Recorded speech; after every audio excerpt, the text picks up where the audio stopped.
Alô, pessoal, né? Seja bem-vindo a mais um novo episódio do nosso podcast Fala aí, Enfermeiro Podcast. Hoje nós estamos aqui, né, com duas pessoas aí que são referências aqui na nossa cidade de Campo Grande. E também tô com meu amigo Iama, mais uma vez aqui, meu irmão querido. Tá bonito, ele tá ficando velho, tá ficando bonito, ele não fica feio nunca. Muito obrigado, meu irmão, por você ter vindo aqui mais uma vez aqui participar aqui desse programa. Quando você tá no programa, o negócio vai lá em cima, meu irmão. Obrigado, Rafael. Obrigado a todo o time aqui do podcast. Sempre um prazer estar aqui falando de temas extremamente relevantes, Rafael. Nós vamos falar com dois profissionais extremamente gabaritados e capacitados. Dr. Gabriel, já conheço antes mesmo da gente se conhecer, já ouvia falar do Gabriel e o Mike. Acho que a gente se conheceu através do André lá no HU ainda, exatamente, né? Então, um prazer, boa noite a todos vocês. E gostaria que vocês se apresentassem rapidamente para a gente poder, de uma maneira bem tranquila, num bate-papo realmente, falar desse tema extremamente relevante, não só da fase aguda, se vocês me permitem também, quero falar um pouquinho de reabilitação. Sim, claro. Então vai ser legal. Bom programa para nós, meu irmão. Obrigado mais uma vez pelo convite. Mais uma vez. Bom, gente, meu nome é Mike, sou enfermeiro do Hospital Universitário, né, desde 2015, quase 10 anos aí na lida, ali no HU. Minha trajetória profissional sempre voltada à urgência e emergência, já fui enfermeiro do SAMU do interior e vim para cá e desde 2022 assumi ali junto com o Dr. Gabriel a frente ali da unidade de AVC do Hospital Universitário. E a gente lida diariamente aí com esse agravo, né, com esse problema de saúde pública que acomete aí tantos pacientes que chegam para a gente aí diariamente. É um prazer estar aqui com vocês, agradeço o convite e espero que seja muito produtivo a nossa conversa. Vai. Olá, Rafael, obrigado pelo convite, obrigado a todo mundo do Fala aí, Enfermeiro, obrigado, Iama, pela apresentação. Meu nome é Gabriel Braga, sou neurologista, dentro da neurologia escolhi fazer a área de neurovascular, que é o estudo aí e tratamento do acidente vascular cerebral. Minha carreira começa um pouquinho mais longa do que a do Mike, né? Mas é só coincidência, né, Mike?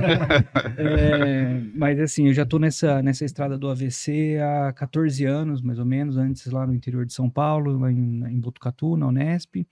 E aí, quando a gente mudou para cá, para Campo Grande, em 2019, a gente trouxe essa ideia de fazer uma cruzada contra o acidente vascular cerebral, tentando embarcar ou tocar ali em todos os pontos da jornada desse paciente, né, do prevenção pré-hospitalar, passando pelo intra e chegando na reabilitação. Então, acho que vai ser uma conversa bem legal e a gente precisa muito conversar sobre esse assunto, sim.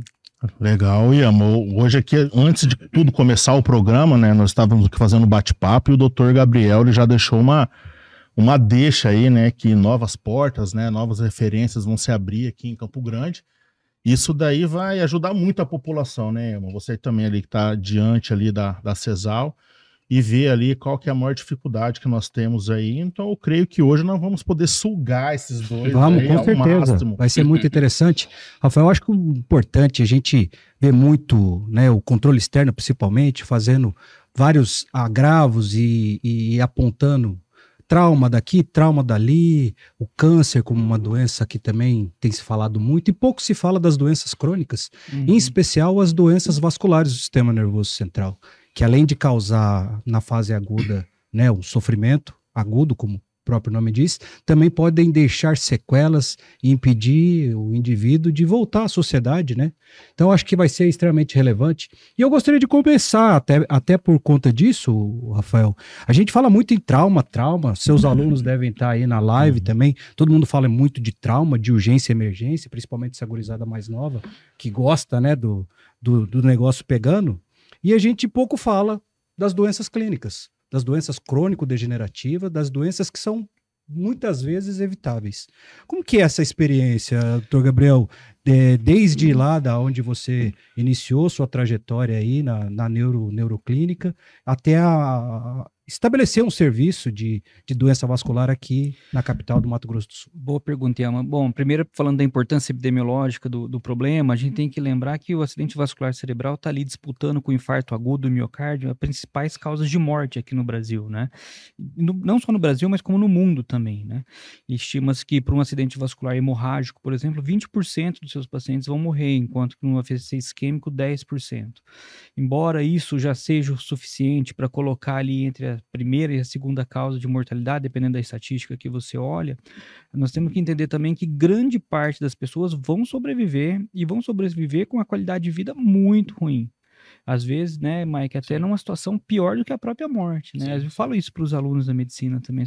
Olha, um dos focos que a gente tem nos estudos de AVC é diminuir sequelas, porque as sequelas, às vezes, pode deixar o paciente no estado pior que a morte. O aluno levanta a mão, mas como assim pior que a morte?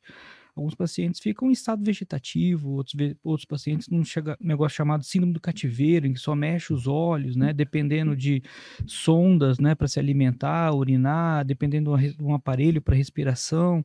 Então, dentro dos nossos valores pessoais, a gente tem que fazer uma reflexão o quanto isso seria melhor do que, ou pior do que morrer, né? Então, à medida que você hoje tem à disposição um tratamento que é capaz de reduzir efetivamente a sequela final, isso ganha muita importância, sabe? Lógico que a gente viu com o tempo, os tratamentos, não só eles têm esse poder de diminuir a sequela, mas diminuir a mortalidade também, sabe? Acaba diminuindo principalmente a mortalidade envolvida com as complicações pós-AVC, né? Todos nós aqui já trabalhamos naquela enfermaria lá que tem o coitado que foi paciente de AVC, que está com a pneumonia, séptico e aquela coisa, e é uma cascata que a gente sabe onde vai acabar, né? Então, ao diminuir sequelas, você diminui a chance desse desfecho e cria um ambiente em que a equipe multi pode atuar de uma forma, de você ver esse paciente de uma forma mais integral, sabe? Não, uma vez que aconteceu o AVC, você vai numa contenção de danos, não deixa fazer a pneumonia aspirativa, não deixa fazer infecção urinária, já trata a crise hipertensiva rapidamente, e com isso você diminui a incapacidade final desse paciente, sabe? E é extremamente importante essa colocação, Gabriel, até porque Campo Grande é uma cidade com grandes espaços, o estado é muito grande, então o espaço territorial é muito grande, mas a população é pequena. Então, comparado com outras grandes capitais, daí essa experiência que você deve ter trazido do interior de São Paulo, que são regiões mais próximas uma das outras, e o cuidado maior também fica mais próximo do paciente. E muitas vezes aqui a gente tem distâncias muito longas e o paciente demora mais tempo para chegar. Então, acho que nesse bate-papo, a gente também pode falar um pouco desse intervalo de tempo, até para a gente abordar aí o reconhecimento dos sinais iniciais, né, se assim a gente pode dizer, para começar o tratamento num local específico e gabaritado e capacitado, como que é o serviço que vocês instituíram lá no HU. Até fazer um agradecimento ao Hospital Universitário. Hoje, no lançamento do complexo lá, eu estive com a Andréia lá, a gente bateu papo lá, foi bem legal. E eu até comentei que estariam aí os profissionais do HU. Parece que ia vir alguém da Santa Casa também, vir, né? A UEL ia vir hoje, mas a próxima UEL vai vir. A gente laça ela, né, Gabriel? Eu acabo representando a Santa Casa também, então, eu também estou lá no serviço de neuro lá, então estamos aí para representar legal. Também. Até uma curiosidade, Gabriel e Mike, quando há algum tempo atrás, assim como você, eu estou mais tempo na estrada do que o Mike aí, do que o Rafael, a gente tentou inicialmente na Santa Casa, com os protocolos vindo do Ministério da Saúde, até por conta desses dados que você acabou de nos mostrar aí com brilhantismo, é um problema de saúde pública. Quando não mata, deixa sequelas, e aí mais uma que eu vou incorporar ao meu vocabulário. Muitas vezes sequelas que são até piores do que a própria morte. Nesse sentido, qual a importância da prevenção? Qual a importância que você dá ao diagnóstico rápido? Qual a importância que você dá ao acesso desse paciente no local adequado o mais rápido possível? Cara, isso é também outra grande pergunta, né? Então, assim, embora o termo oficial no Brasil, isso é até legal da gente falar, né, Mai? O termo oficial foi padronizado, né? Porque eu vou dar um passo atrás para responder a sua pergunta. O pessoal falava assim, é AVC, é VE, é derrame, o que a gente deve falar? E aí uma doença que tem muitos nomes, você acaba não tratando de uma forma adequada, ou gera muita confusão para você ensinar isso, né? Então, a gente tem uma convenção da Sociedade Brasileira de Doenças Cerebrovasculares, lá de 1996, que o termo que seria adotado por convenção no Brasil seria AVC, acidente vascular cerebral. E isso a gente sabe que talvez até anatomicamente fosse melhor falar AVC, acidente vascular encefálico, AVE e tal, mas para unificar a conversa, optou-se por falar acidente vascular cerebral. Tanto é que todas as publicações do Ministério da Saúde saem como AVC, entendeu? A unidade de acidente vascular cerebral, Sim. né, Maico? Protocolo. Então, e embora tenha esse nome aí, acidente, que parece que é alguma coisa, né, que súbita, imprevisível e, portanto, não tem como você evitar, é muito pelo contrário, né? 90% do risco populacional pode ser atribuído a fatores de risco como, em primeiro lugar, hipertensão arterial. Então, uma população que não tem, né, os antihipertensivos de qualidade, não usa o tratamento adequadamente, acaba tendo o risco mais elevado. Em segundo lugar, as cardiopatias, principalmente a fibrilação atrial, que é uma cardiopatia muito comum, é a arritmia mais comum e a fonte embólica de mais alto risco. Por que que ela é mais alto risco? Porque ela é tão prevalente, tão emboligênica, que isso aumenta a sua importância, o significado. Depois a gente tem o diabetes, aí vem a sequência, né? Diabetes, tabagismo, dislipidemia, síndrome metabólica, a dieta não mediterrânea, que é a dieta rica em gorduras, né? E aí, por fim, a gente tem alguns fatores de risco não tradicionais, como a depressão e o estresse, né? O estresse e a depressão também estão nessa lista aí dos fatores de risco. Então, tudo isso, se você olhar ao seu redor, né, cara, a gente vê uma população jovem, inclusive o Brasil recordista aí de pacientes AVC em jovem, números crescentes de AVC em jovem, que você tem um cara que é sedentário, que se alimenta mal, que está estressado, ansioso, e isso é uma bomba relógio, a caminho, né, de desenvolver um acidente vascular cerebral. Extremamente interessante isso que ele está falando aqui, Mike. Até gostaria que se você tivesse essa possibilidade de falar, todos os fatores de risco que ele citou aqui, rapidamente da cabeça dele, deve ter até mais alguns fatores de risco que são extremamente prevalentes e importantes, eles são evitáveis de certa forma. Aí a gente tira um ou outro, uma diabetes que o cara já nasceu congênita, uma hipertensão por outras causas, são causas evitáveis e sensíveis à atenção primária. Então, gostei muito dessa experiência que você nos passou aqui, Gabriel, de falar de acidente, como se fosse uma coisa que pudesse acontecer num evento qualquer.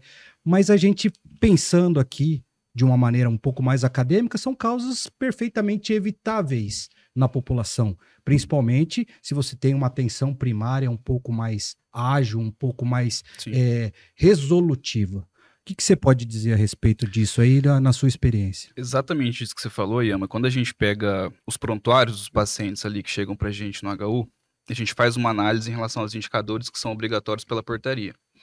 E a gente acaba expandindo um pouquinho sobre as variáveis que a gente coleta, né, de dados. Deixa eu só interromper. Esse protocolo é o stroke, ou não?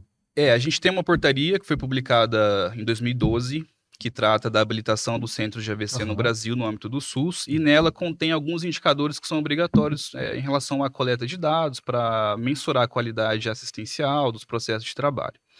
Que faz parte da linha de cuidado do AVC. Exato. E desde lá... Tem um financiamento específico. Isso, exatamente. O centro ele pode ser classificado em centro 1, centro 2 ou centro tipo 3, né, depender ali da estrutura física e do serviço que o hospital proporciona para a população. E quando a gente faz essa coleta de dados, quando a gente pega ali os fatores de risco, é exatamente isso que o Dr. Gabriel falou. A maioria dos pacientes são hipertensos e chega para a gente com tratamento irregular. Ou chega para a gente ali com uma classe medicamentosa que já está ultrapassada, o paciente que não faz um acompanhamento regular na atenção básica, o paciente diabético que não faz uso de hipoglicemiante, insulina, etc., né? Insuficiência cardíaca, o paciente tabagismo, dislipidemia. Então, assim, são fatores que a população consegue modificar se a gente tiver principalmente uma atenção primária forte, né, atuando ali na atenção básica, controlando esses fatores de risco, sensibilizando a população em relação ao que isso pode gerar se o paciente não fizer um tratamento adequado. Não só para o AVC isquêmico, mas para o AVC hemorrágico também a gente vê chegando muito paciente em crises hipertensivas, de difícil controle, né? E o AVC hemorrágico ele tem um prognóstico muito mais desfavorável para o paciente em relação ao AVC isquêmico, né, nessas crises hipertensivas. Então, são situações que a gente conseguiria mudar, né, com o apoio ali da atenção primária. Me chama muita atenção o dado que os dois trouxeram aqui, Rafael, de cada vez mais jovens, evoluindo com doenças vasculares do sistema nervoso central. Nós tivemos ali, doutor Gabriel, uma paciente na casa dos seus 30 anos, na 3ª trombólise. Nossa, é impressionante, cara. E não é um caso isolado, né? Recentemente tivemos um paciente de 28 anos, então são situações que preocupam, né? Cada vez mais acontecendo na população jovem. Às vezes sobe pra gente, né? Às vezes o paciente chega lá, né, às vezes jovens, né, que faz o isquêmico e faz uma hipertensão intracraniana e que tem que fazer craniectomia de emergência, assim, o mais rápido possível, né? E isso daí nós estávamos comentando esses dias lá, né? Os anestesistas, falando que como tem jovens, né, tendo o acidente vascular cerebral. E como já falamos, né, e o que vocês podem falar, né, para a população hoje que está nos escutando aí, o que vocês podem orientar eles, né? Não só questão também de alimentação ou procurar médico, mas o que pode passar para a população de orientação, que nós vamos falar de sinais, né? Falar da escala do Cincinnati, que na verdade não vão falar o Cincinnati, né? Mas assim, quais que são os sinais clínicos, o que fazer, o que procurar, aonde procurar, né? Eu posso deixar ele dormindo e amanhã cedo eu levar, porque o que nós podemos orientar esse pessoal, a população? Bom, o acidente vascular cerebral, ele é caracterizado assim por um déficit neurológico súbito. Quando a gente fala assim, cara, muitas das pessoas não conseguem entender o que eu tô falando. Então a gente traduz sempre para o português mais simples, que assim, é a perda de alguma função neurológica, entendeu? E ele vai ter um detalhe super importante, é que essa perda precisa ser súbita.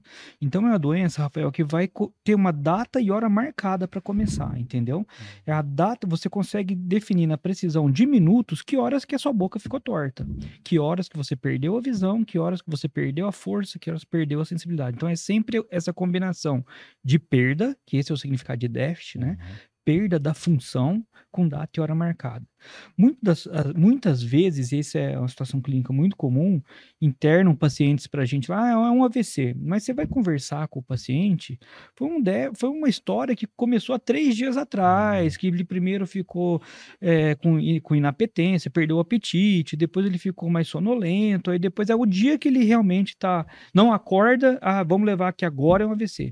Mas na verdade não. Esses casos mais arrastados, geralmente são outras coisas, a gente chama isso de mimetizadores de AVC, são condições que simulam a apresentação clínica, mas podem ser desde uma hipoglicemia, uma sepse, uma insuficiência renal, pode ser uma insuficiência hepática, então qualquer alteração metabólica que vai deprimir o sensório, vai deprimir o sistema nervoso, mas que não é AVC. E aí é o que eu falo com os alunos, né? O gol é? Tá. Então, esse aqui você corta, hein? Tem alarme, tá? A Silverado, Bigfoot. Então, aí quando a gente tava falando, então, assim, algumas vezes tem uns mimetizadores de AVC, né? E esses mimetizadores têm essa evolução mais arrastada e geralmente são distúrbios metabólicos e tal. Mas quando você tem uma doença vascular, Rafael Yama, você pode reparar, todas as doenças vasculares acabam tendo data e hora marcada. Então, o infarto tem o horário para começar a dor no peito, o TEP tem o horário da dispneia, a vascular lá tem o horário que a perna começou a doer e ficar fria, e o AVC tem a perda do déficit neurológico, entendeu? Então, o que gera muita confusão na cabeça é que o sintoma que está sendo perdido, ele varia muito. E depende da área do cérebro que for acometido, né?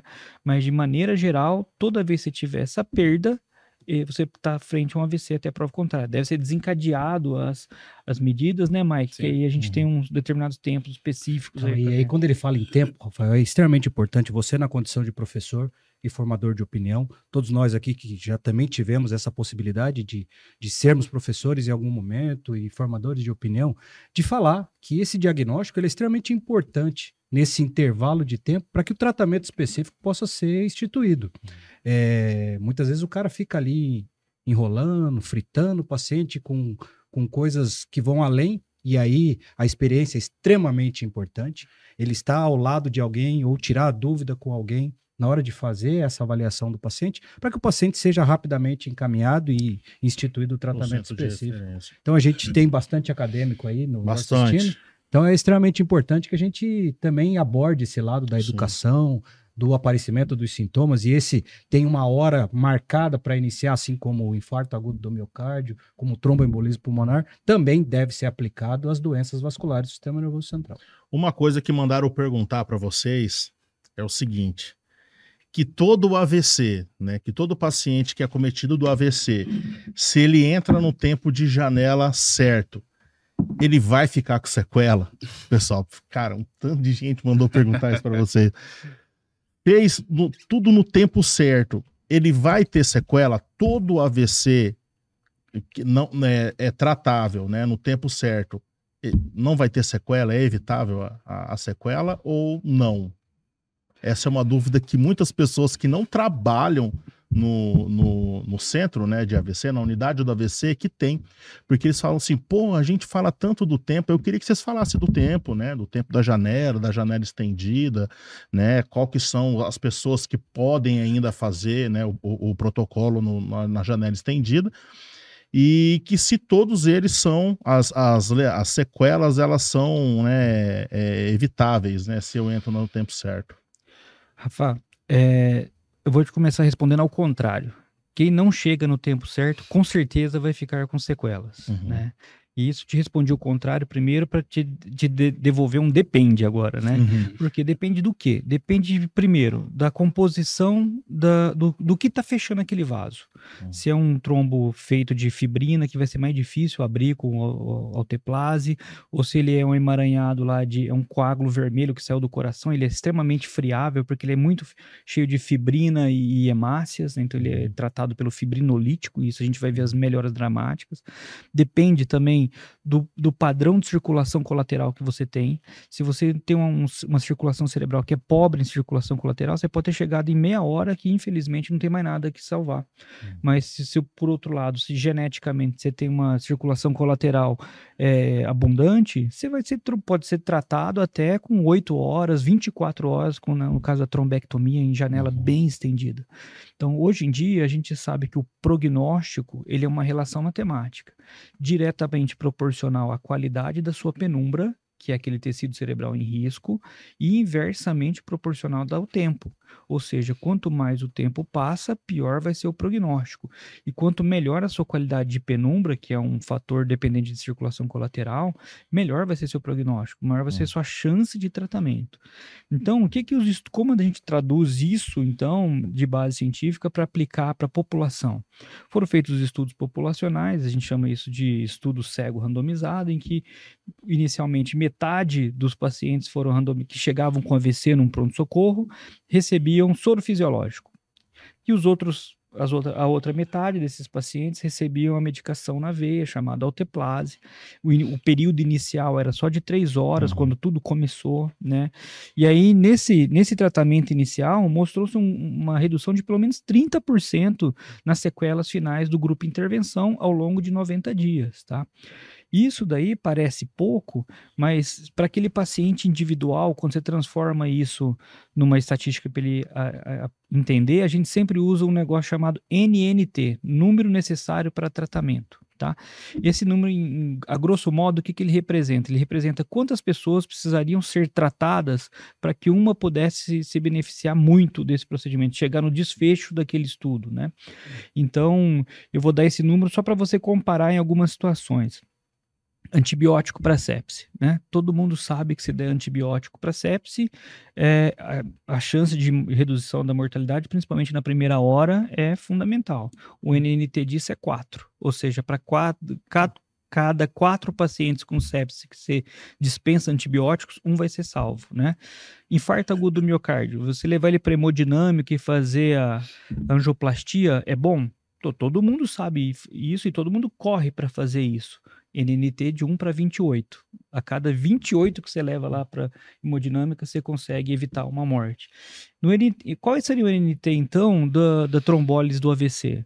14, NNT de 14 em até 4 horas e meia, mas se você fizer a trombectomia, aquele outro procedimento lá, você já reduz esse número para 3, entendeu? Então nós estamos falando dos procedimentos mais eficazes em medicina. Você citou o exemplo dos jovens que fazem a cranectomia descompressiva, isso tem um nome, se chama AVC maligno de cerebral médio. O NNT desse daí é 2. Então, a cada 2 que você faz, um salva, entendeu? Então, apesar da gente estar falando de...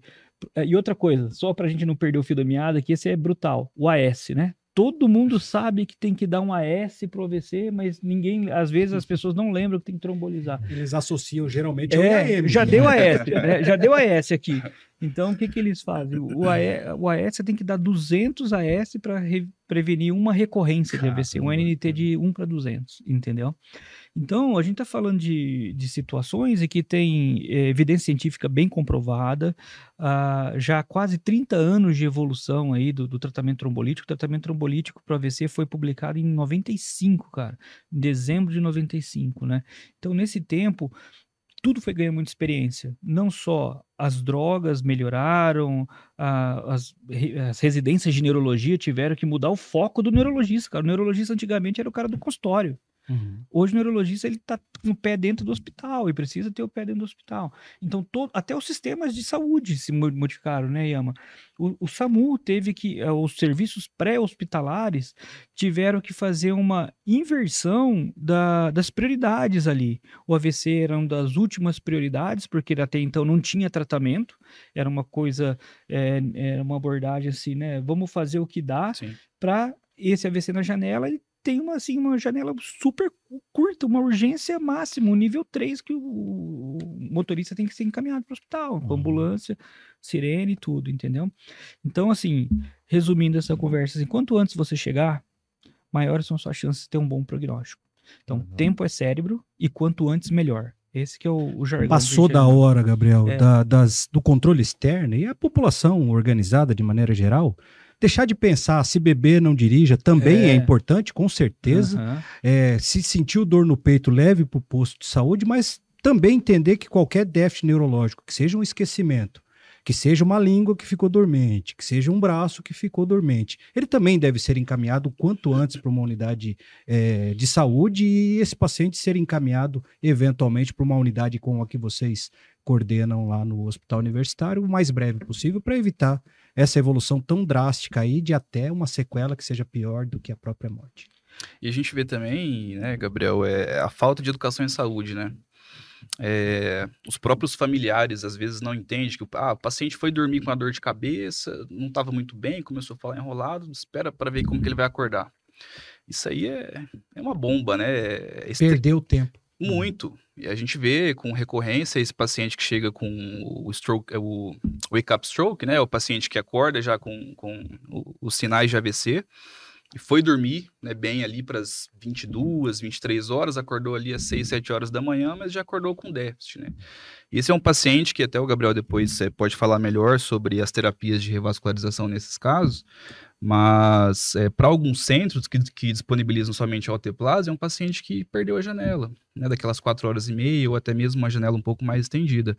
Então, a educação em saúde, atenção primária, bater em cima dessa educação mesmo, tanto do paciente quanto dos seus familiares, daquela população adscrita, né, daquela ESF, né, começando lá da base, é extremamente importante para o paciente conseguir chegar para a gente no tempo oportuno para essas terapias de revascularização, né? Visto que o AVC é tempo dependente, assim como o infarto. Só antes de você abordar os sinais, eu sempre tive essa dúvida. Então, quando o Ministério entendeu que isso deveria ser uma política de saúde, e a gente conversou bastante disso, até mesmo antes de você chegar, que a gente já tinha informação que ia vir um profissional extremamente capacitado, que queria montar um serviço de atendimento da urgência e emergência, era a sala de AVC na época que a gente discutia. Eu participei da elaboração de alguns programas, de alguns projetos, até entendendo um pouco dessa questão aí de política de saúde voltada à doença neurológica, como um tema que deveria ser levado mais em consideração. E à época, a gente tinha muita dificuldade porque o custo da terapêutica ainda era muito grande, era muito alto, e o SUS não abrangia ainda todos os elementos. Como que é hoje essa relação, e aí para os dois, um na área de enfermagem, o outro na área médica, como que é essa relação com outros atores? Do diagnóstico até eventualmente quando você precisa de uma intervenção cirúrgica ou uma intervenção a nível de hemodinâmica. Como se dão essas relações hoje, cada um na sua linha? O Mike falando como que são as intervenções ali na área da enfermagem, como que ele faz esse contato, se é rápido realmente, porque a gente sempre ouve falar tempo porta trombolítico, tempo porta tomografia, o neurocirurgião tem que estar alcançável a não sei quantas horas ele tem que estar disponível. Como são essas relações?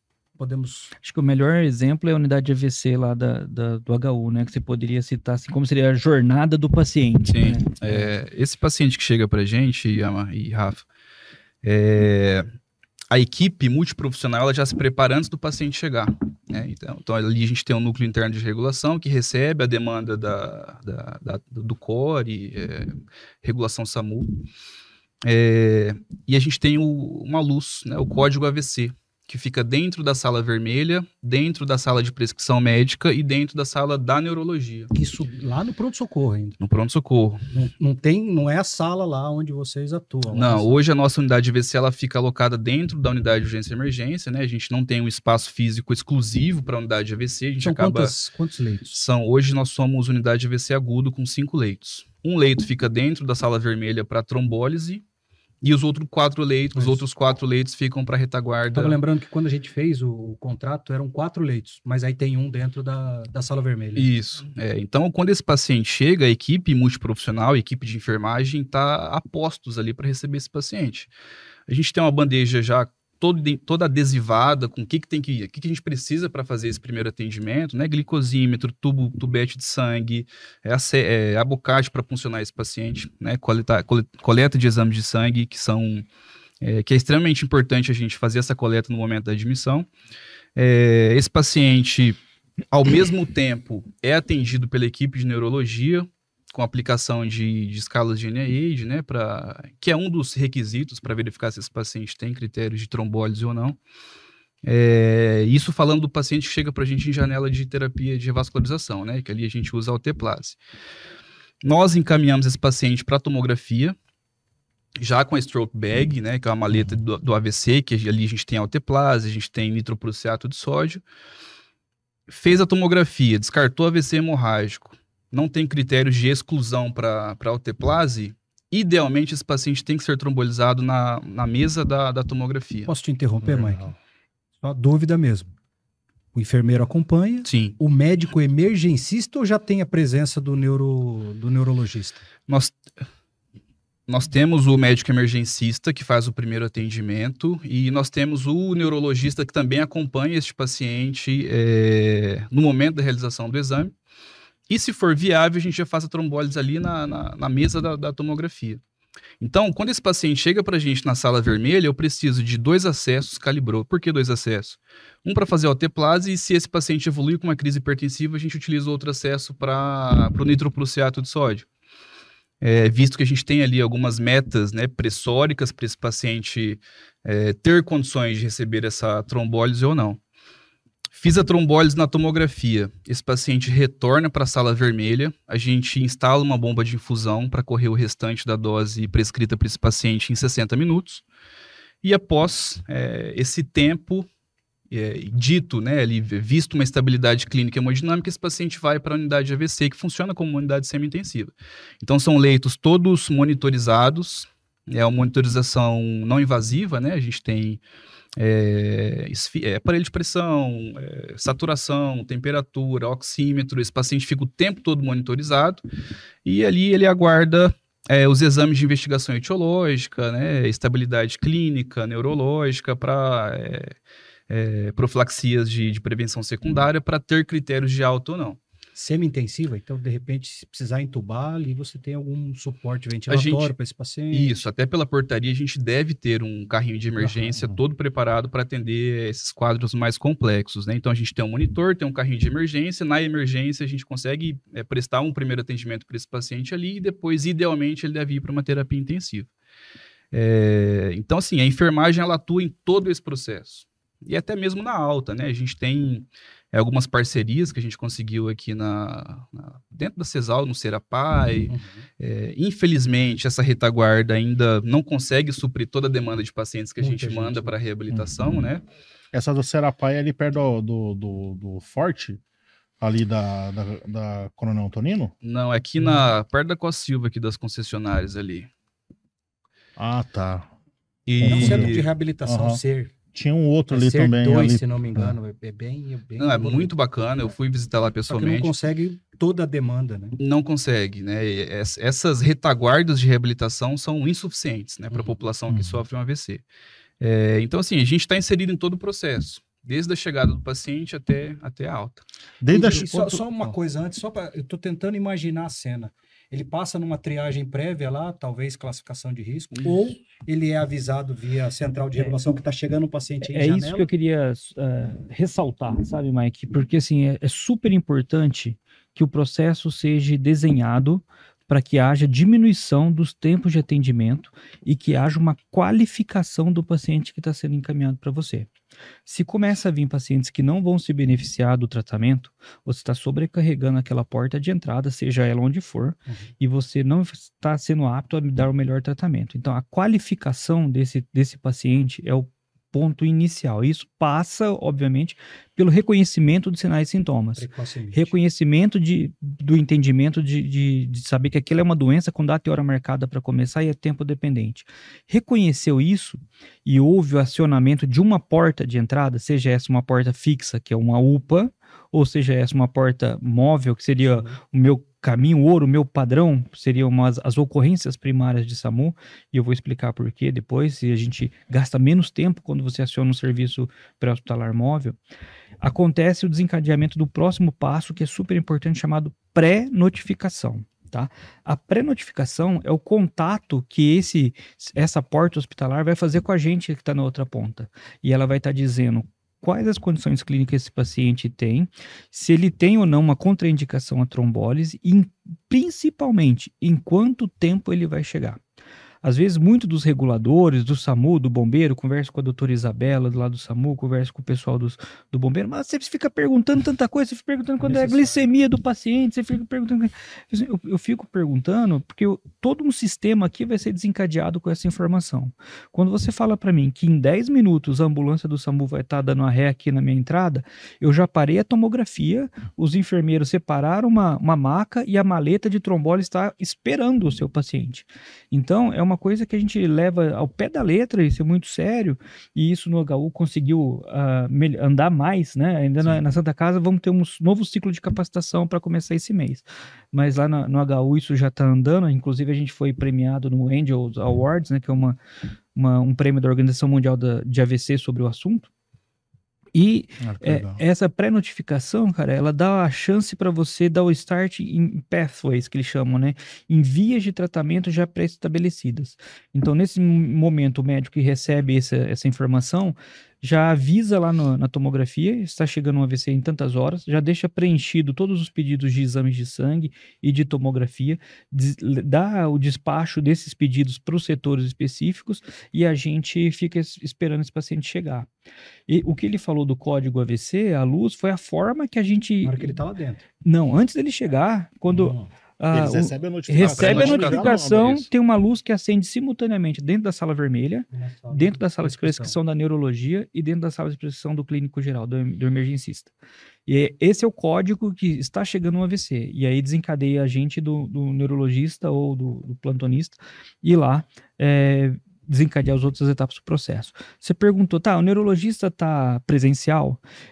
A gente está numa fase de evolução, sabe? Na portaria ele tem que estar escrito que tem que ter um suporte de neurologia, mas a gente tem como plano meta o neurologista fazer cabo a ponta do processo, entendeu? Então o neurologista inicial, se precisar entubar, o neurologista entuba, se precisar passar o intracate, o neurologista faz, e nisso o HU já deu um primeiro passo, a contratação de mais 3 médicos EBSER esse mês, para a gente tentar cobrir essa escala, né, em tempo integral. Quando a gente não está lá presencial, a gente é acionado à distância, via um aplicativo de mensagem, ainda estamos evoluindo nessa parte por LGPD, essas coisas, mas a gente ainda vai tá evoluindo, e dá o respaldo para que ele possa trombolizar na tomografia.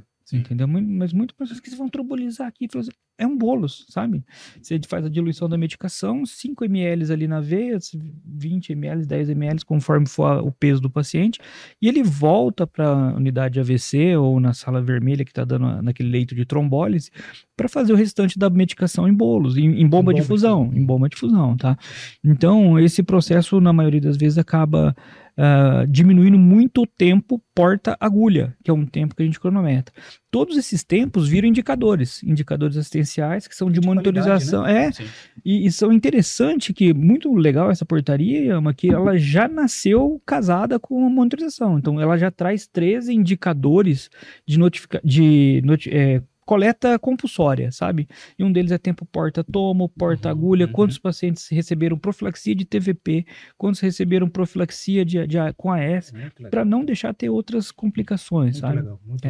Muito legal. E você tem papel preponderante nisso aí, né? Principalmente nessa educação permanente. Você e o Gabriel devem estar sempre conversando isso dentro do hospital universitário, é um desafio, né? A gente precisa expandir isso para mais pessoas.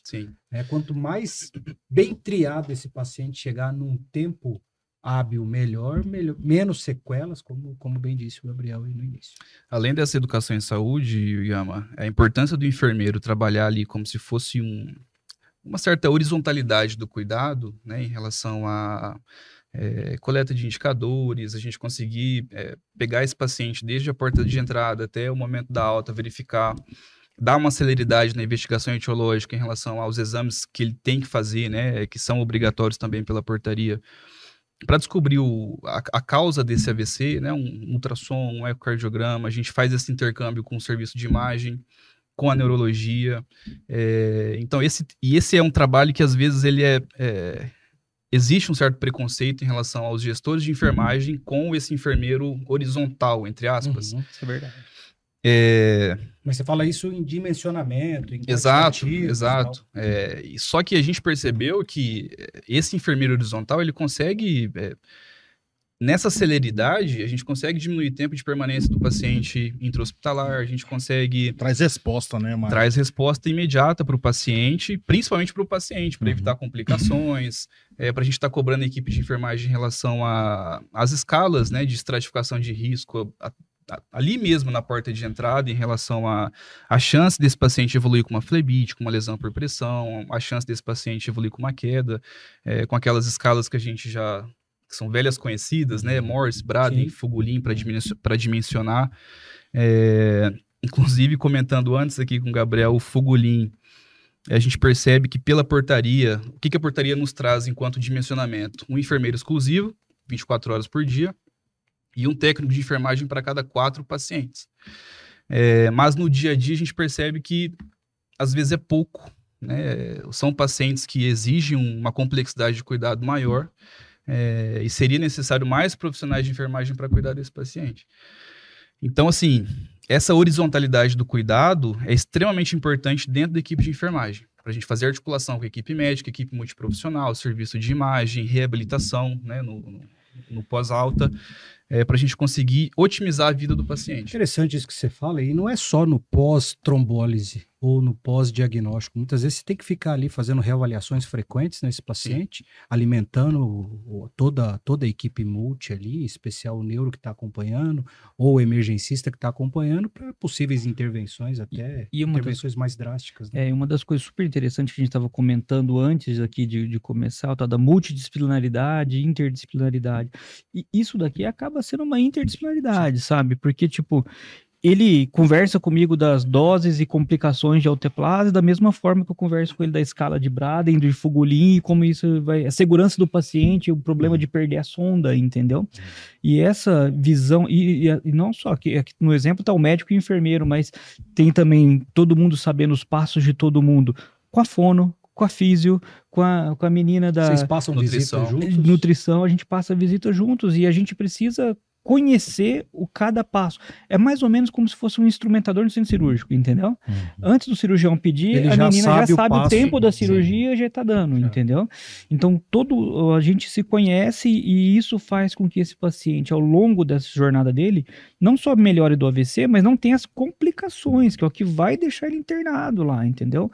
Que aumenta o risco de óbito, inclusive. É o antibiótico, é o exame que atrasa, que nunca saia, é a anticoagulação que dá errado, entendeu? Então... Claro que essa não é a tônica maior, e eu entendo a preocupação do doente, mas esse paciente com complicações, ele fica mais caro, ele gira menos o leito, ou seja, ele diminui a chance de alguém que está chegando com um evento novo, agudo ou subagudo, ser atendido em tempo hábil. Então, eu acho que a junção entre a terapêutica bem instituída com a interdisciplinaridade, com essa relação que vocês têm, e aí eu vejo que vocês têm uma relação extremamente sadia entre vocês, mas acredito que isso se espalha na equipe. Sim, com certeza. Você já citou aqui a fono algumas vezes, a físio algumas vezes, a nutrição algumas vezes. Acho que essa é a tônica de um serviço bem instituído e do sucesso que o paciente vai ter. A gente é suspeito para falar, né, Mike? Mas é legal, entre aspas, assim, é interessante observar um primeiro atendimento na sala da vermelha, onde você vê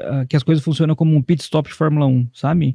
Então você tem o técnico de enfermagem pegando o acesso e já coletando o tubo de sangue, enquanto o médico que está atendendo está fazendo o NIAID, né? A enfermeira já está fazendo a conexão com o pessoal da Tomo, já preparando o material para transporte, e isso resume no atendimento de sala de emergência 6 minutos.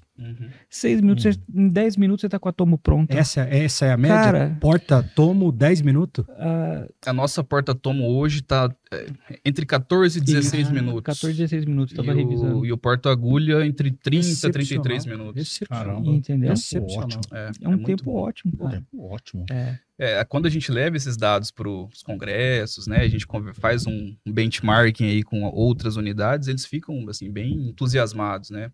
Ali no HU a gente já tem uma logística que é bem favorável em relação ao prédio, a tomografia, a gente não tem um prédio de andar, né? Então, o paciente chega, a gente já consegue, não precisa pegar elevador, a gente consegue chegar na tomografia, é de fácil acesso, existe esse código AVC que a tomografia para até chegar esse paciente com AVC, e tudo isso favorece para a redução desses tempos. Eu fico pensando aqui, Mike, que hoje vocês dois aqui trazem para a gente um cenário, mas eu já imagino que vocês devem ter passado para conseguir que isso ficasse dessa forma, que houvesse essa contiguidade, que a tomografia atendesse o telefone, sabe, sem críticas às pessoas, mas existia uma história atrás, tem um prévio que não deve ter sido um mar de rosas para vocês, deve ter despendido muito tempo, paciência, muita conversa, né, para você, porque ali você está lidando com gente, lidar com gente é um pouco mais complexo do que só com processos, né? Então, eu acho que o processo deve ter sido...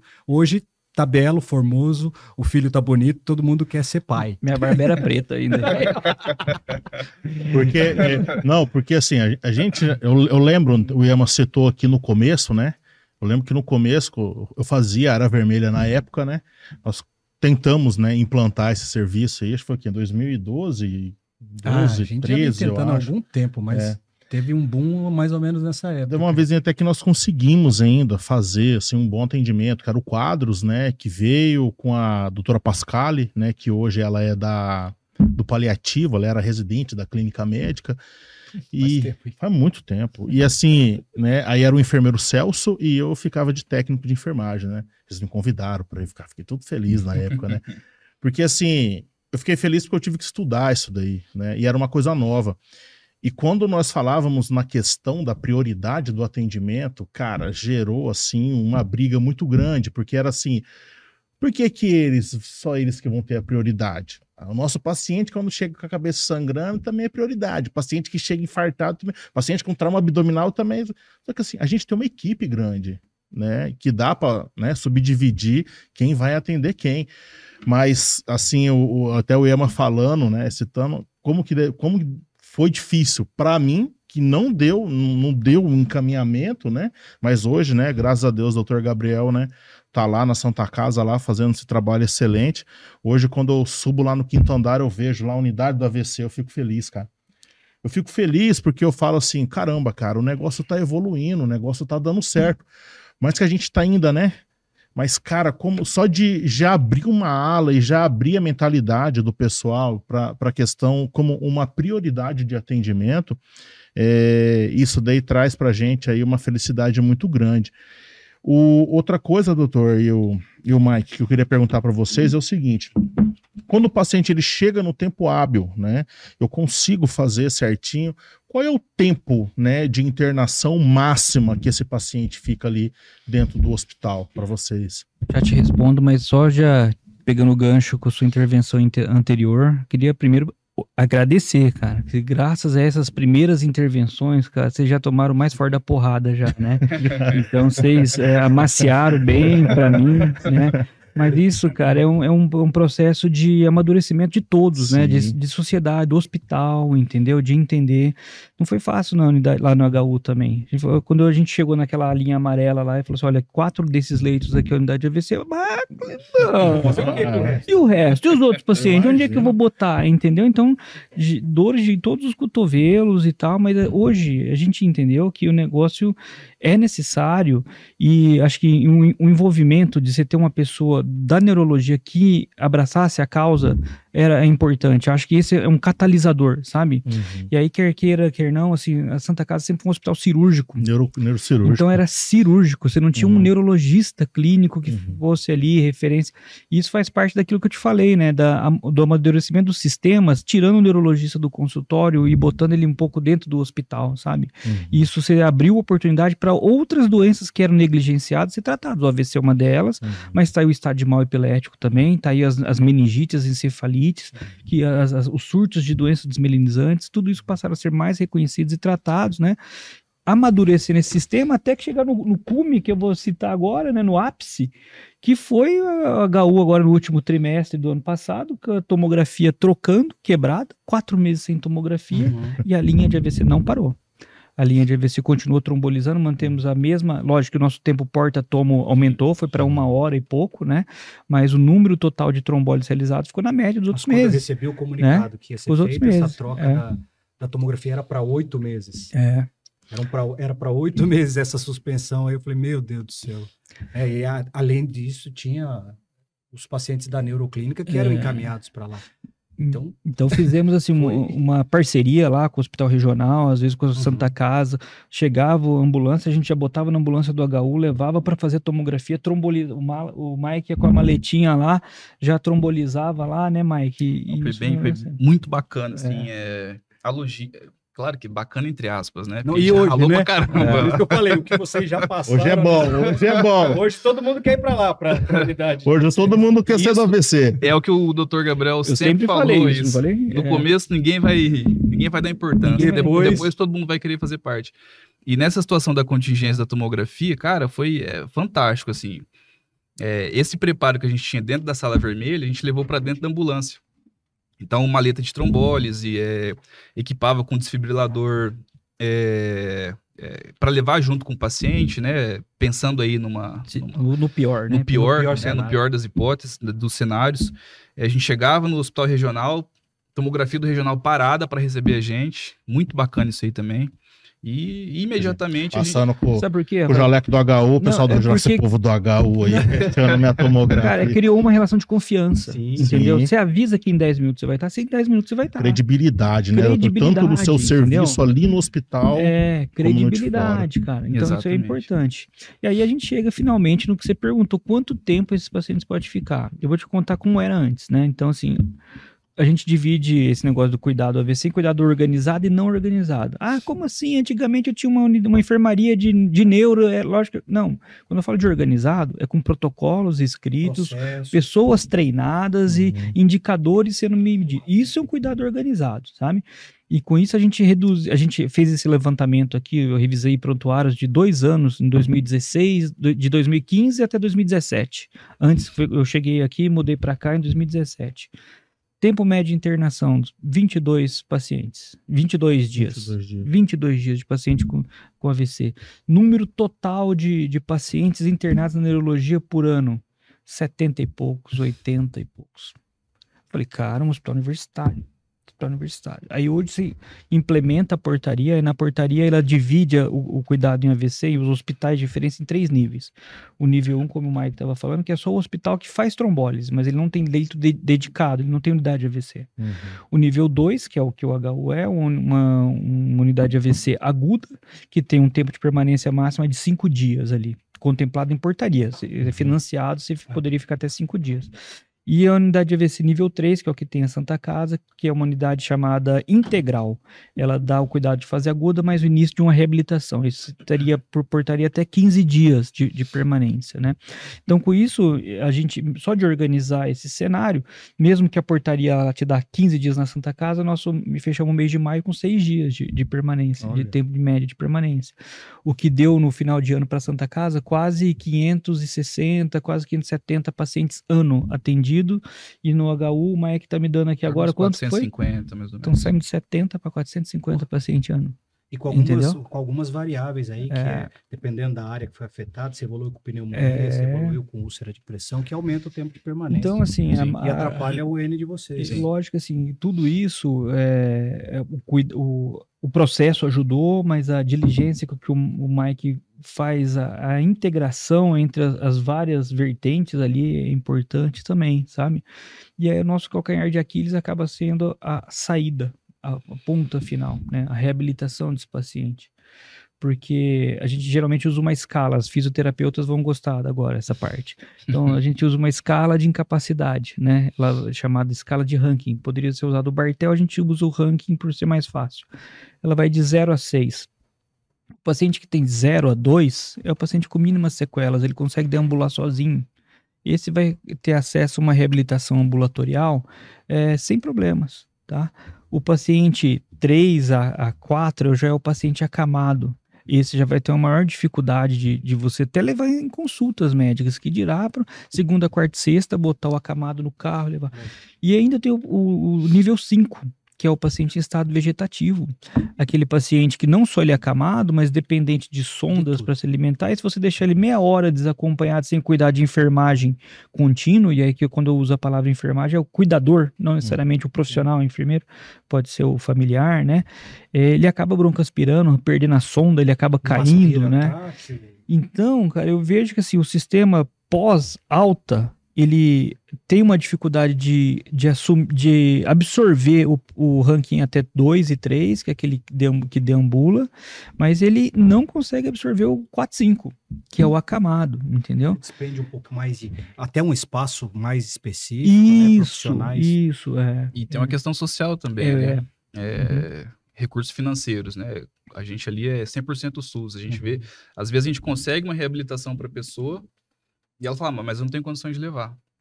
Então, assim, a questão social está muito pesada ali para a gente também em relação a essas retaguardas que a gente pode conseguir para o paciente. E não só no AVC, né, cara? Onde a reabilitação tem que ser melhor discutida. Também é uma política de saúde e precisa ser melhor discutida, claro que num fórum específico. Não vamos ficar aqui hoje discutindo esses problemas, mas com certeza o cara recebe o melhor atendimento possível e imaginável. Dentro daquilo que é a perspectiva do SUS, claro que atende uma quantidade grande de pacientes, então os recursos são diminutos. Eu costumo dizer que saúde não tem preço, mas custa caro, e investir nisso que vocês fazem, que é tentar minimizar o impacto disso para o paciente sair com o mínimo de sequela possível. É o objeto principal, mas aí você se depara com um cenário ruim, que é a reabilitação. É um problema nacional, viu, Ari? A gente vai estar publicando um artigo agora, está para sair, chamado Área. As 5 regiões contribuíram com pacientes com AVC e tal, viu? Esse delay até um serviço de reabilitação é muito grande, muito grande. Tem locais que não tem fono, não tem fono, não tem físio. Professor, eu vou te falar uma coisa. Até eu não... Que a gente é um pouco né? Às vezes eu ficava parando muito tempo atrás, né? Meus amigos fonos aí que estão me escutando. Falava assim, cara, o que o fono faz no hospital, cara? Eu ficava pensando assim, sabe? Assim, quando eu comecei mesmo, dificilmente você viu o profissional fonoaudiólogo naquela época. Não tinha enfermeiro quase, né? Quanto mais fono. E depois, né, eu vi, né, acompanhei ali quando eu trabalhei, né, fazia umas extras ali no primeiro B da neurologia de Santa Casa. E aí eu vi os fonos fazendo aquele trabalho, dando comidinha. Eu falava, caramba, velho. Ficava pensando assim comigo, né, na minha ignorância, né? E por ironia do destino, um dia eu tive que precisar, né, do fono, né, na minha pós-tubação. Fiquei entubado no Covid 14 dias, eu quase, né, conversei com Jesus e voltei. E para eu poder me alimentar a primeira vez, eu tive que ter o aval do fono, né? E eu fiquei vendo ali o tão quão importante é o serviço do fono e o serviço do fisioterapeuta nesse momento. Esses dias eu subi lá em cima para passar uma visita num paciente, junto com o médico que eu trabalho, e eu tava vendo a fono lá no 5º andar, ensinando o familiar como dar alimento. Eu fiquei prestando atenção, professor. Eu fiquei olhando assim, falei, caramba, cara. Ela falou, ó, você vai dar a comida assim. Se ele apresentar alguma alteração, ele engasgar, alguma coisa assim, você vai ensinando, você vai fazer isso com o paciente, né? Eu falei, caramba, eles estão ensinando, né? Aí, nessa mesma paciente, né, eles estavam, a equipe de enfermagem ensinando como é que senta o paciente, como é que troca uma fralda, como é que coloca o paciente na cadeira para tomar banho. E eu achei aquilo interessante, aí eu perguntei para o El, falei, Well, é cursinho? É cursinho pós-alta, né? Eu falando para ela, ela falou assim, não, Rafa, aqui a gente chama os familiares, né? Porque antigamente o cara chegava assim, ó, só pai teve aqui, ó, AVC, tá? Ó, eu vou tomar esse remédio aqui, esse daqui não pode ficar sem, tá? Esse daqui não pode ficar sem de jeito nenhum, esse daqui, retorna no ambulatório, marca ali e tal, tchau. Aí o cara tava lá no térreo, colocava o pai no carro, falava, e agora? O que eu vou fazer? Eu não sei como é que manobra o meu pai, eu não sei, sabe? E ali eu vi aquele serviço ali, cara, eu falei, caramba, cara, que legal, né? Ter esse acompanhamento aí, né, pré-alta, né, para poder ajudar o Isso que familiar. você tá falando, cara, é super importante, sabe? Eu acho que mostra alguns aspectos de todas as graduações de forma geral. Embora já tenha nos currículos aquelas coisas da multidisciplinaridade e tal, na prática você não entende muito o que o outro faz, entendeu? Eu fui aprender realmente o que a fono fazia já quando eu estava envolvido com AVC, sabe? Lógico que você tinha aquela ideia, na minha graduação até namorei uma fono uma época, mas, cara, ela reclamava, tipo, as pessoas nem sabem para que serve a gente, entendeu, cara? E aí, quando você entra no hospital, e hoje eu vejo, cara, a triagem da disfagia da fono evita que eu use 14 dias de antibiótico nesse paciente. Pneumonia aspirativa. Já virou padrão, assim, ninguém recebe uma colherada se a fono não avaliar, cara. Entendeu? Ah, mas ele tá andando, assim, tudo bem, ele pode andar onde que quiser, mas comer só depois da fono, cara. Eu também, não, eu tô de boa, não, mas a fono tem que vir aqui. Cara, como o processo, ele evolui muito rápido, né? Eu, em 2000... Acho que o Mike não tinha nem nascido. Né? Nem já, eu. Ele tinha 8 anos já. 2000. No Cavaleiro Zodíaco. Eu saí de Campo Grande, Não era eu saí Cavaleiros. Saí de Campo Grande e passei numa pós de doente neurocrítico lá no HC. Fiz 1 ano e fui pro SARA. Então eu via o doente agudo. Lá, e isso em 2000, lá no HC, já se discutia assim, sala de AVC, ainda não tinham portarias e tal, mas já tinha gente muito preocupada com o tratamento desse paciente. Ainda era, na época, glicose hipertônica, oxigênio... Pula, senão eu vou entregar a idade. Decadron, pula. Hiperventilava por dois. Era isso. Tombo verde, E depois eu fui pro SARA. Vai entregar nós aí. Vai entregar a nossa idade. E aí fui pro SARA, que era um centro de reabilitação do aparelho locomotor, das doenças locomotoras, e tinha muito sequelado de AVC. E lá a gente tinha uma escala que era escala de atividade de vida diária, que o objetivo era ensinar o cara a fazer as atividades diárias ainda lá, com otimização de órtese, prótese, mas ensinar o cara a pentear o cabelo novamente, calçar um sapato, coisas bem simples. Como é que tá isso hoje? entra muita questão da TO aí, né? E infelizmente, Cara. tanto fono quanto TO tá escasso, né, pra gente. Aqui Nem no Mato tem Grosso mais do Sul não tem faculdade, né? Exatamente, Não não, a tem. gente não tem A graduação. gente tem aquele tiozinho lá da Santa Casa, é o João, né? Adão. Adão. Cara, o Adão, cara, ele pega um cano, ele faz um avião, velho. Monta um beard. Ele monta um beard. Se você dá um cano pra ele, 2 borrachas de dinheiro, ele monta um beard, o Adão. Cara, que trampo aquele cara faz, velho. Vai tomar banho na soda, mano. Não, e Pô, tem quem souber, o Adão, pô. Você é o cara, meu padrinho. Vem que a gente quer você Pô, aqui. quero ver você aqui um dia aqui, Adão, comigo, pô. Puta merda, Adão é fera. E eles têm total... são fundamentais no processo, né, de reabilitação do paciente com AVC.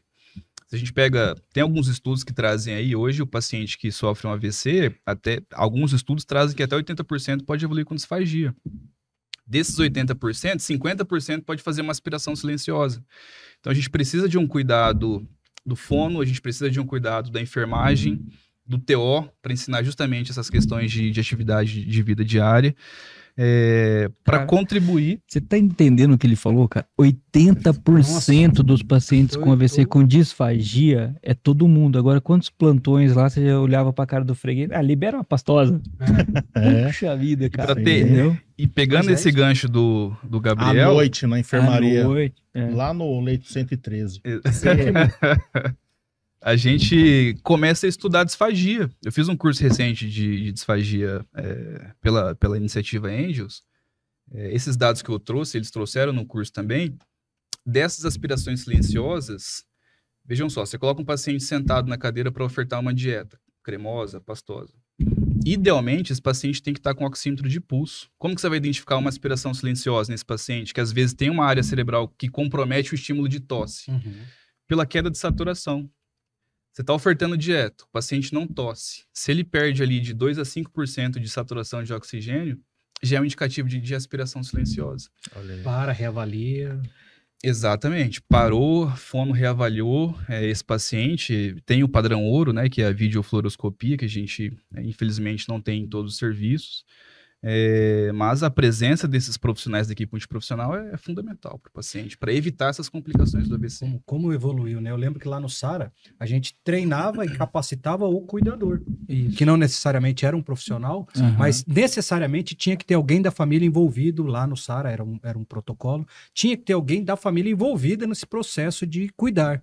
Então a gente ensinava o cara e nem se pensava numa situação dessas. É isso que a gente tenta fazer. Hoje você visitar tanto a unidade de AVC da Santa Casa quanto da HU, todos os leitos têm lá uma poltroninha do lado que serve para o acompanhante, tá ali. Esse acompanhante, o objetivo principal, eu falo que assim, é acabar com a neurofobia, entendeu?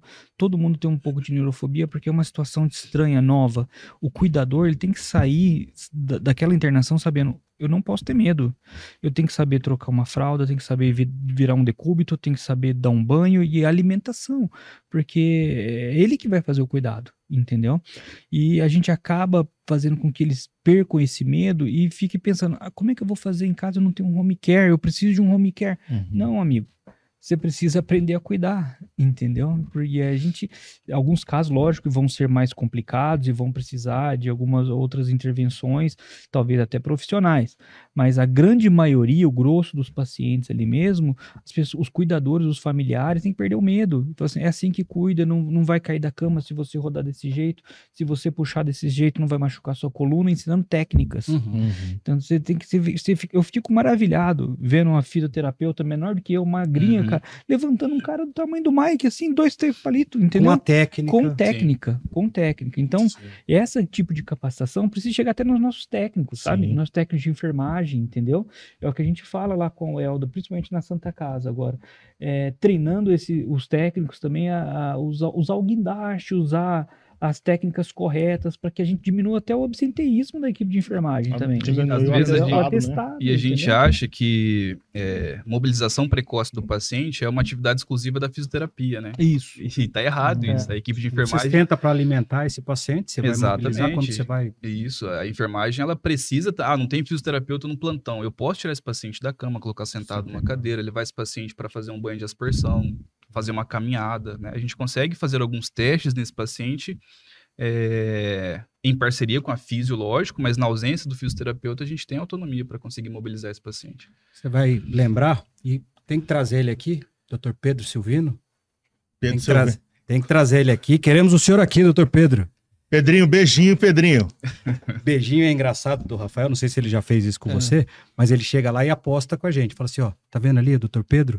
Vou dar um beijo nele. Aí ele vai lá e dá um beijo na cabeça do Dr. Pedro, assim você fala... Na época, o Pedro Manioto, ninguém podia chegar perto dele, velho. Pensa dar um beijo. Quem chegava perto dele, ele urrava, filho. Aí eu falava, vou lá beijar o Pedro Manioto. Os caras duvidam, vai pagar lanche. Pago, aí ia lá. Aí ele olhava pra mim, que isso, Rafinha? Carência. Onde eu ia chegar com essa conversa? Ele chegava, nessa época, né, lá atrás, ele colocava os coxins embaixo do joelho, se quisesse arrumar briga com o Pedro Manioto, era não tratar o paciente dele como ele gostaria de ser tratado. E ele sempre falava isso pra gente. Ele fazia uns rolinhos, colocava embaixo do joelho, porque a gente colocava o paciente sentado na cama, e aquele joelhão esticado. No degrau. E ele vinha, chamava toda a equipe, era uma coisa que até levei pra minha vida. Toda vez que eu tinha a oportunidade, eu trazia a minha equipe, explicava uma ou outra coisa. Ele experimentava dieta, Rafael. Você sabe disso. Sei. Ele experimentava a dieta. E pedia para trocar. Então, eu acho que a evolução do cuidado passa por isso.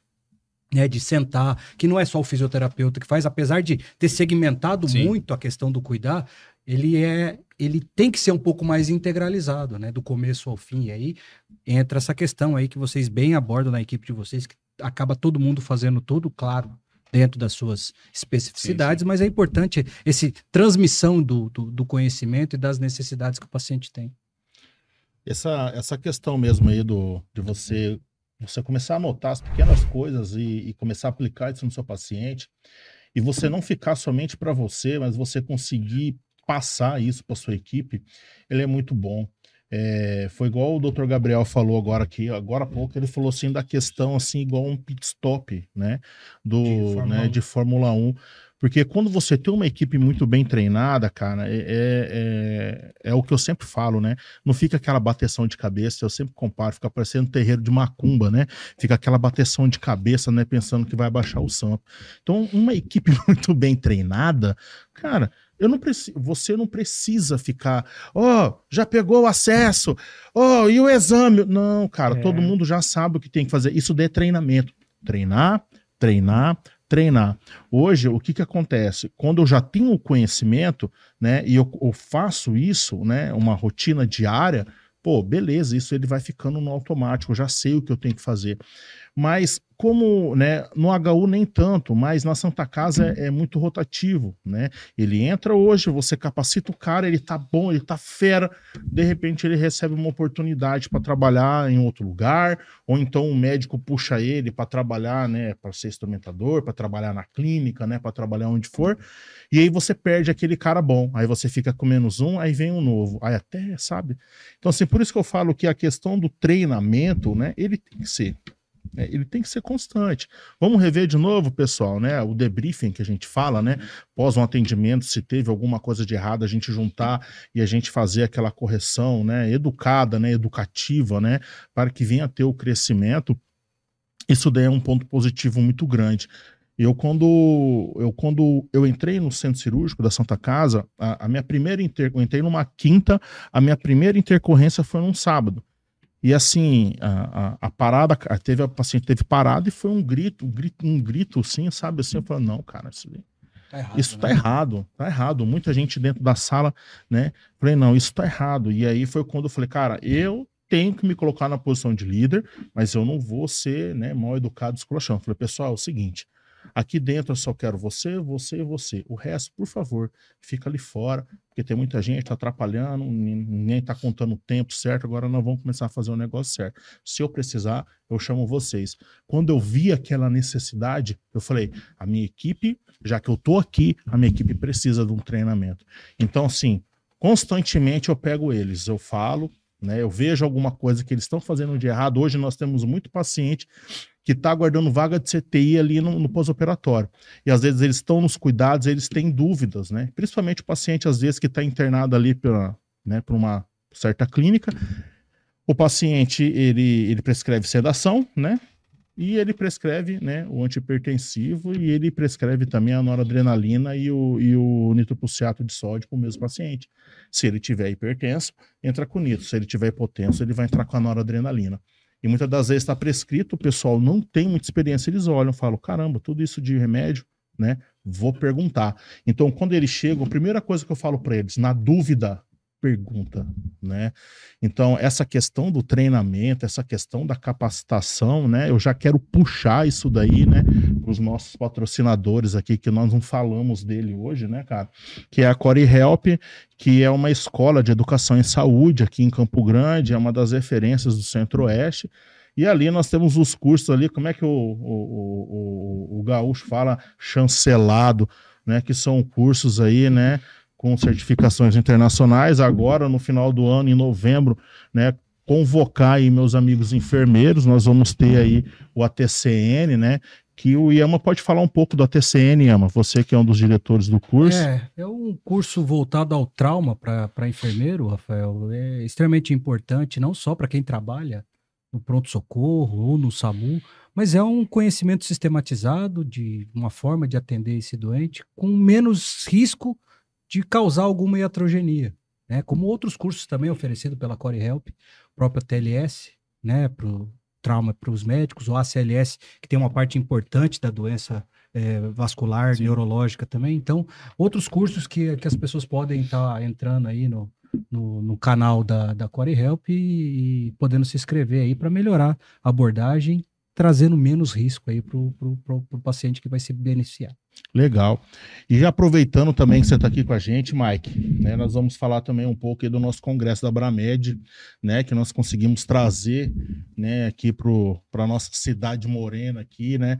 Então, convocar aí os enfermeiros do HU ali. Nós já temos uns enfermeiros do HU que já tá inscrito ali, né, e eu recebi, né, o convite para ser um dos palestrantes ali do congresso. Então, assim, eu fiquei muito feliz e muito honroso, né? Então, chamar você do HU, da Santa Casa, do Regional, do Proncor, da Unimed, Cacemes, que mais? É o Cadre, que mais? Pessoal do interior, né? Pessoal do interior, né? Pessoal de Camapuã, o Josiel. Ô, Josiel, Congresso da Abramed, irmão. Não vi seu nome lá, hein, cara? Então, nós convocamos vocês aí, né, a participar desse congresso aí, que com certeza será um marco aí nos profissionais de enfermagem do nosso estado. Será muito bom. Sem dúvida. O interior deve ser complexo para vocês, hein? O paciente já deve chegar com delta T aí já, se não extrapolado, na maioria das vezes, no caminho já de finalizar. Aqui da Oana, 100 km, Bonito, 250 km, Miranda, 200 km, Dourados. Bom, Dourados é um centro, né? Você acaba tendo habilitação lá para neuro, mas outras cidades aí ao entorno que acabam também tendo bastante dificuldade no acesso. Sim, são pacientes que chegam pra gente já estourando a janela, né? Aí a gente conta com a expertise do Dr. Gabriel, principalmente, como neurologista responsável, para conseguir proporcionar para esse paciente uma revascularização aí, se for elegível, né?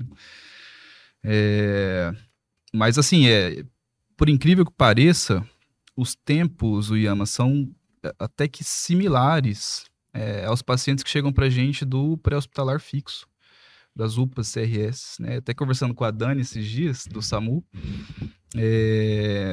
existe, por essa questão da educação em saúde também, esse paciente, ele demora para chegar na UPA, aí a UPA regula esse paciente para referência, esse paciente às vezes fica na dependência da ambulância, né? Da viatura, do transporte, e chega pra gente, acaba quase que num tempo muito similar aos pacientes do interior.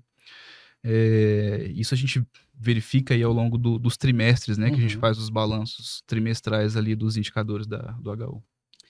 Isso é complexo, né? Até a gente mudou na regulação, quando o paciente está em janela, o regulador já é rapidamente informado que ele está em tempo de janela, já tenta esse contato com os centros de referência, né? Em especial o HU e a Santa Casa, que acabam recebendo a maioria desses pacientes, para tentar minimizar um pouco desse impacto do paciente ficar aguardando lá por muito tempo, com sinais e sintomas muitas vezes extremamente evidentes, ou com diagnóstico diferenciado ali ainda, né, mais ou menos, mas para tentar agilizar o máximo possível para evitar sequelas, né, Rafael?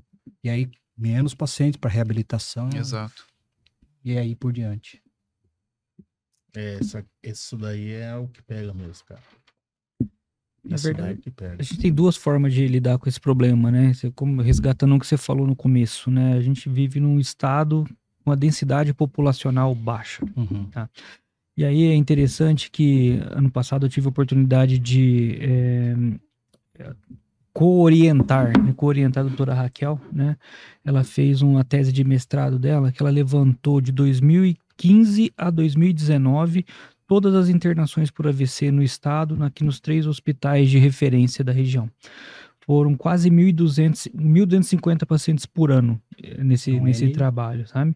E a gente viu que realmente existe um cinturão de AVC aqui no estado que corresponde àqueles municípios que têm IDH mais baixo, sabe? Então, de uma forma ideal, cada morador, cada paciente com AVC deveria estar distante no máximo a 100 quilômetros de uma unidade de AVC. Então a gente precisaria que outros centros habilitados para tratamento de AVC começassem a proliferar no interior do estado. Não necessariamente níveis 2 ou 3, mas pelo menos nível 1, capaz de fazer a trombólise, né? Uma alternativa que a gente vê para isso é, quem sabe, pensar um negócio chamado tele-AVC, né? A telemedicina, em que um centro capacitado no nível 3 ou nível 3, né, idealmente, ele pudesse dar uma assessoria à distância, né? Uma assessoria à distância lá, checasse aquela tomografia que é feita em loco, desse uma orientação e até fizesse uma triagem desse paciente. Olha, esse precisa vir, esse é um AVC hemorrágico, não precisa vir para Santa Casa, é um AVC hemorrágico, você tem condição de... Ah, mas eu não tenho neurocirurgião. Não, esse é pequeno, profundo, se você baixar a pressão dele, ele vai ficar aí. E outra coisa, amanhã eu vou entrar em contato com você para ver a evolução, e aí você vai repetir a toma. Então você dá uma orientação, sabe? E que você diminui a superlotação no hospital hub, que a gente chama, que é o hospital que dá isso, e faz um tratamento de ponta. Uma coisa interessante que a doutora Raquel documentou, não só esse negócio da IDH, é que quem vem encaminhado para os nossos hospitais de referência são aqueles pacientes com NIH mais alto, ou seja, você acaba vindo só o que está em coma, sabe? Então só a ponta da pirâmide. E você tem uns 80% dos pacientes que estão represados no interior e não receberam o melhor tratamento. Eles poderiam receber também, entendeu? Usar a tecnologia a nosso favor, né? A telemedicina agora como um instrumento não só de atendimento, né? A gente costuma dizer a importância dele trabalhar na teleinterconsulta. Você tem um médico lá numa localidade dessas do interior, você dá um matriciamento, 1, 2, na terceira vez ele está atendendo o paciente lá, mandando para cá quem realmente precisa e com mais qualidade, né? Esse paciente chega melhor atendido. Isso é importante para ter respaldo, sabe, para você, sabe? Muitas vezes você está preocupado em tratar e não fazer o mal, sabe? Você tem medo da transformação hemorrágica, você tem medo de, às vezes, trombolizar uma meningite. Era uma meningite, você trombolizou, achou que era um AVC. Entendeu? Então essa assistência, o neurologista te dá essa segurança. Lógico que tem alguns gargalos para isso. O gargalo, a tecnologia custa caro, né? Que a tecnologia precisa ser renovada. Então tem uma série de coisas. E o nosso estado tem um negócio assim, né? Manda para Campo Grande. Manda para Campo Grande. Nem sempre o melhor tratamento para aquele paciente naquele momento é mandar naquele momento para Campo Grande. Cara, e a longo prazo, nós estamos vivendo uma inversão da pirâmide populacional. Sabe o que significa? Daqui a pouco vai ter mais idoso do que jovem. E não tem leito para todos esses idosos, cara. Não tem leito. Então a gente repensar o sistema de uma forma que outros polos consigam pegar níveis de complexidade menores, acho que seria interessante, entendeu? Foi o que o senhor falou no começo, né? Abrir mais referências, né? Hierarquizar isso, sabe? Eu acho que é isso, hein, Rafael? Olha só que interessante, né, cara? A gente falou aqui de situações agudas do paciente da urgência e emergência, falamos de reabilitação, falamos de políticas e financiamento de saúde.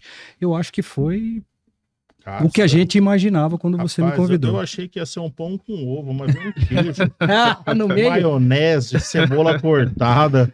Veio muita informação, cara. Muita informação nova. Eu creio que você que está assistindo aí, né?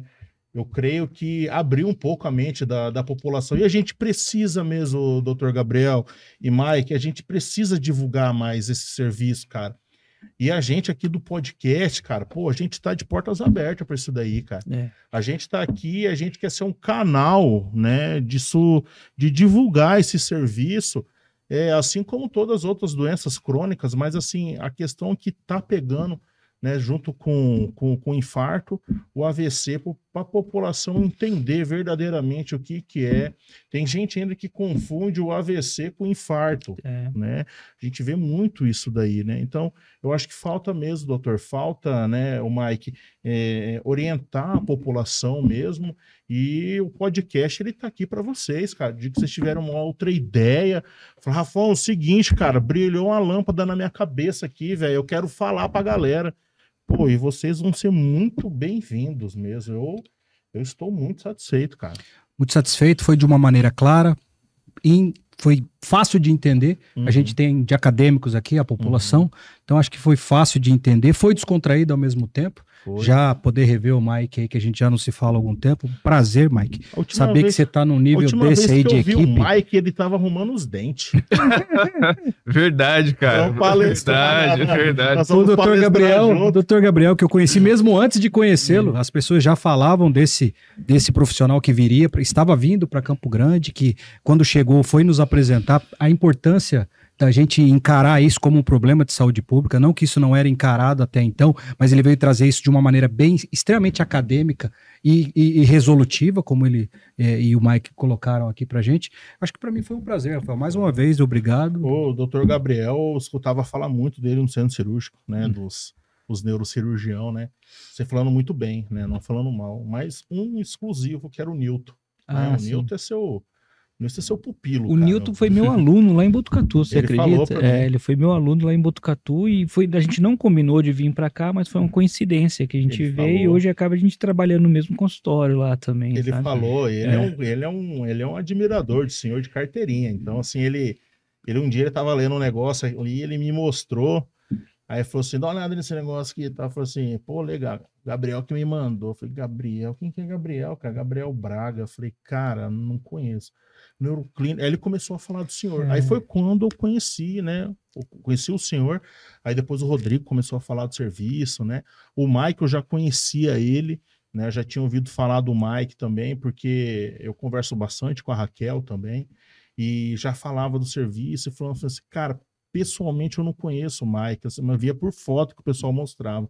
Aí um dia nós tivemos a honra de palestrar junto numa jornada, eu acho, na Semana da Enfermagem, eu não lembro, né? E ele começou a falar eu já amava esse assunto, né? Então, quando ele palestrou ali, eu fiquei mais impressionado ainda com o serviço e eu fiquei muito feliz. Cara, prazer, Mike. Muito obrigado, irmão. A gente que agradece.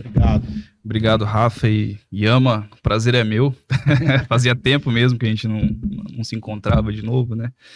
É sempre muito bom a gente poder compartilhar as experiências, né? Os conhecimentos que a gente adquire aí ao longo dos anos, lidando principalmente com esses pacientes de doenças cerebrovasculares, né? Que junto com o infarto ali, é responsável por uma grande quantidade de óbitos na população mundial.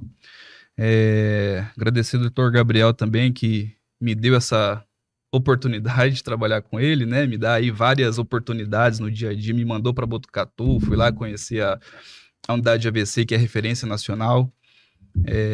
Então, assim, é muito bacana, cara, trabalhar com uma equipe coesa, com respaldo científico, né? A prática baseada em evidência, que a gente sempre tanto fala. E foi um prazer, cara. Obrigado pelo convite de novo. Obrigado. E a gente está à disposição. Obrigado. Doutor Gabriel, sem palavras. Cara, só tenho a agradecer. Agradeço demais o convite. Desculpa ter remarcado tantas vezes. Cara, que isso, jamais. Com dor de dente e tal, mas obrigado, viu, cara? Jamais. Obrigado. E, assim, convidar a todos a ir na Abramed, lá no Congresso Brasileiro, que inclusive vai vir a doutora Sheila falar sobre a AVC. A doutora Sheila Martins, ela é a primeira presidente brasileira da Organização Mundial do AVC, então é uma pessoa assim, de extrema importância no meio, tá? Ela vai vir aqui palestrar no Congresso, vocês vão ter a oportunidade de aprender muito com ela. Queria agradecer e convidar a todos também para a jornada de AVC no final do 29 de outubro é o dia do Mundial do AVC. E aí, lá para marcar a data e fazer treinamento continuado, a gente faz um eventinho lá, a gente vai divulgar mais adiante. Vem aqui para divulgar. Opa, muito obrigado por abrir as portas. Vem aqui para divulgar. E quem quiser conhecer, visitar a Santa Casa, o HU, estamos à disposição para mostrar como funciona o fluxo de atendimento. Já recebemos lá a equipe da Unimed lá para ver, recebemos a equipe da Cacemes, vai estar programado para chegar, né? Então, acho que até a própria Santa Casa, antes de instalar, foi lá também ver. E acho que essa ideia, gente, abrir mais portas para que mais pessoas, só para a gente ter uma ideia rapidinho, são recomendados 10 leitos de unidade de AVC para cada 100 mil habitantes. Nós estamos defasados nesse cálculo aí. Então, a gente precisaria abrir mais algumas para que a gente possa contemplar. Só a gente comparar quantas UCO tem na cidade e quantas unidades de AVC tem na cidade. Tem quase todo hospital tem uma UCO. Né? Então, e nem todo centro tem uma unidade do AVC. Obrigado, pessoal. Yama. Uma vez, meu irmão. Obrigado, cara. Yama é meu parceiro, meu mentor. Já faz tempo que nós estamos na rua, né, Rafael? Faz, cara. Vamos deixar pra lá, né? Você começou a ficar falando negócio de glicose, de não sei o que. Falei, ixi, cara, vai começar, cara. Lá vem ele com ambu verde. Falou, o cara acabou de falar que em 2000 ele tinha 8 anos, cara. Pô, você nem querendo dar uma dessa pra gente, cara. Mas prazer sempre estar do seu lado aí, meu irmão. Você sabe que você é uma referência pra mim. Obrigado mais uma vez. Yama é meu mestre. Luizão aí nos bastidores, minha filha Rafa agora tá de férias, né? Vem aqui, filha, finalizar. Rafaela, ela finaliza para dar sorte? Para dar sorte. Vai lá, filha, finaliza aí. Câmera.